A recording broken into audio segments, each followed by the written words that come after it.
குழந்தைகளுக்கும் தங்கள் செல்வாயே பெற்றுத்தர வேண்டும். சுவாமி அர்ஜுன மன்னா, இரு குழந்தைகளுக்கும் நானே அவதேத்து சொட்ட வேண்டும். உங்கள் விருப்பத்திற்கு தடையேதும் நான் சொல்ல போவதில்லை. ஆகையா இந்த குழந்தையும் கருத்தில் உள்ளதல்லவா? இந்த குழந்தை எப்பேற்பட்ட பரம்பரையில் பிறந்தது? வீர பரம்பரையிலே பிறந்த குழந்தை. வீர பரம்பரையில் பிறந்தது. ஆமா. ஆகையால் அந்த குழந்தைக்கு என்ன பெயர் தெரியுமா? என்ன பெயர்? வீரபாலன்.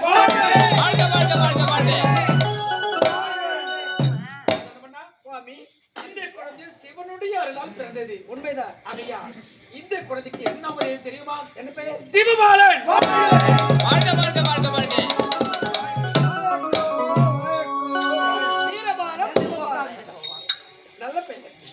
சுவாமி, இரு குழந்தைகளுக்கும் நாமதேயத்தை நான் சுட்டிவிட்டேன். உண்மைதான். இருந்தாலும் உனக்கு கூடுதலாக ஒரு கடன் காத்திருக்கு. எதுவா இருந்தாலும் சொல்லுங்கள் சுவாமி. சிவபாலன் என்னதான் சிவனுடைய அருளால் பிறந்திருந்தாலும் ஒரு குழந்தையானது ஒரு தாயினுடைய அரவணைப்பில் வளர்ந்தால்தான் நல்ல குழந்தையாக வளரும் என்று சொல்வார்கள். உண்மைதான் சுவாமி. ஆகையால் இரு குழந்தைகளையும் நீயே பெற்றதாக நீ உணர்ந்து அண்ணன் தம்பிகளாக பாவித்து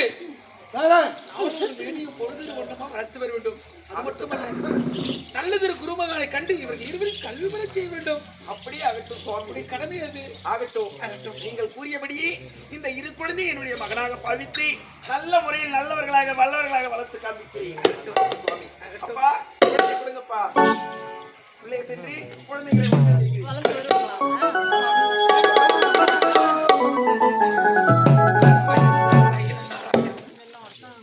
இந்த இரு குழந்தைகளுக்கும் நாமதேயத்தை சுட்டி விட்டோம்.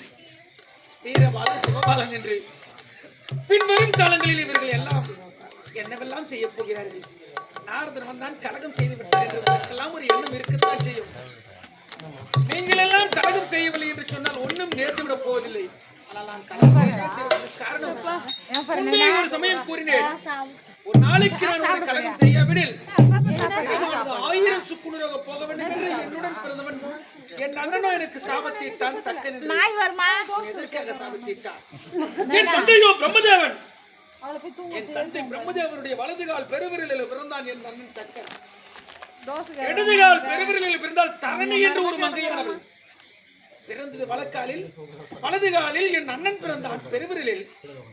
இடதுகால் பெருவிரலில் ஒரு பெண்ணானவள் தரணி என்று சொல்லக்கூடியவள் பிறந்தார். தேவர்கள் அனைவரும் ஒன்று சேர்ந்து தக்கனுக்கும் தரணிக்கும் மனமுடித்து வைத்தார்கள். இவர்கள் இருவரும் சேர்ந்து ஈன்றெடுத்த குழந்தைகள் எத்தனை தெரியுமோ? 2000 குழந்தைகள் பிறந்தது என் அண்ணனுக்கு. 2000 குழந்தைகளின் பெயர்கள் என்ன தெரியுமோ?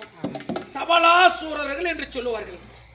நான் சென்றேன் என் அண்ணன் பெற்ற குழந்தைகளிடம், குழந்தைகளே, நேம சாரோனிய வனத்திலே ஒரு யாகம் ஒன்று நடக்கிறது. அந்த வேள்வியை நீங்கள் கண்களால் கண்டால் வளமான வாழ்க்கை என்று ஒரே ஒரு பொய்யை சொன்னேன். அப்பொழுது கலகம் என்று எனக்கு தெரியாது. நான் விளையாட்டாக கூறினேன். ஆனால் என்ன செய்தார்கள் தெரியுமா? என் வார்த்தையை கேட்டு ஓடினார்கள். நேம சாரோனிய வனத்திற்கு 2000 குழந்தைகளும் அந்த கானகத்தில் நடத்தக்கூடிய யாகத்தினை காணலாம் என்று அருகாமையிலே சென்றவுடனே அதிலிருந்து பூதம் ஒன்று தோன்றி 2000 குழந்தைகளை விழுங்கிவிட்டன. அதாவது மாண்டு மடிந்து போனார்கள். இதை அறிந்த என் அண்ணன் தக்கனுக்கு கோபம் பிறந்தது. பாவி, நீ ஒரு கலகத்தை செய்து நான் பெற்றெடுத்து 2000 குழந்தைகளை சாகடித்து விட்டாய். அடே நாரதா, இப்பொழுது நீ கலகத்தை செய்து நான் பெற்ற குழந்தைகளை சாகடித்தாய் அல்லவா? நீ ஒவ்வொரு தினமும் ஒரு கலகம் செய்தே தெரிய வேண்டும். இல்லை என்று சொன்னால் உன் சிரமானது 1000 சுக்குநூறாக போக வேண்டும் என்று என் அண்ணனும் எனக்கு கொடுத்தான் சாபத்தை. தக்கன் அவன் கொடுத்த சாபம் பலிக்க கூடாது என்பதற்காக இன்றைய தினம் நான் கலகத்தை செய்துவிட்டேன். நாளைய தினம் பார்க்கலாம். இவர்கள் இருவரும் கைலாயம் செல்கிறார்களே. சரி சரி, பின்தொடர்ந்து செல்ல வேண்டும். என்ன செய்கிறார்கள்?